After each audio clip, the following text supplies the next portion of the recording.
The real reasons black communities need change. Y'all know that over 60% of black households in America have zero or negative wealth, meaning they owe more than they own. This ain't just numbers. This is a clear call for change. It's time to ask ourselves how we got here and what we need to do to turn things around for our people. We've all heard the stories about the Black Wall Streets, places like Greenwood and Tulsa, Oklahoma, where black folks built thriving businesses and communities despite all the odds. But look around today, and you'll see a different story playing out in many of our urban areas. We've gone from communities of success to struggling neighborhoods, where poverty, crime, and lack of opportunity are too often the norm. So the question is, why do our communities need change right now? And more importantly, how can we make it happen? Let's be real. Black communities are facing some deep-rooted challenges. Systemic racism is still alive and well, showing up in everything from the justice system to healthcare and housing. Economic inequality has us working twice as hard to get half as much. And when it comes to access to resources, we're still left out in the cold, whether we're talking about quality education, good jobs, or affordable housing.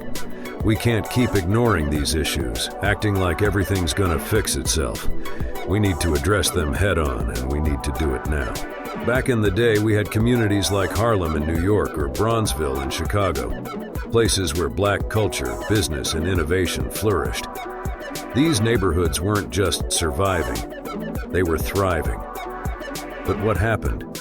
The shift began when welfare policies were introduced, which were intended to help, but often ended up creating a cycle of dependency. Add in redlining, disinvestment, and a lack of political power.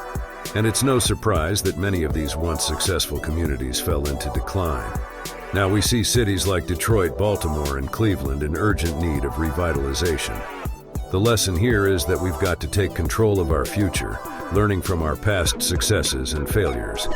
Take the story of Atlanta's West Side, a community that was once a symbol of black excellence. When efforts were made to invest in local businesses and improve education, we saw a turnaround. Crime rates dropped, jobs were created, and the community began to rebuild itself. This ain't just some fairy tale. This is proof that change is possible when we put in the work and focus on uplifting our own. We can't afford to wait any longer for someone else to come in and save us. The need for change in black communities is urgent, and the time to act is now. We've got to learn from our history, both the victories and the setbacks, and use that knowledge to drive real progress. Our future depends on it. I want to hear from y'all. What do you think are the biggest challenges facing our communities today? Drop your thoughts in the comments, and don't forget to check out our next video on how we can empower our communities to build a better future together. Support the channel, subscribe, like, comment, and share.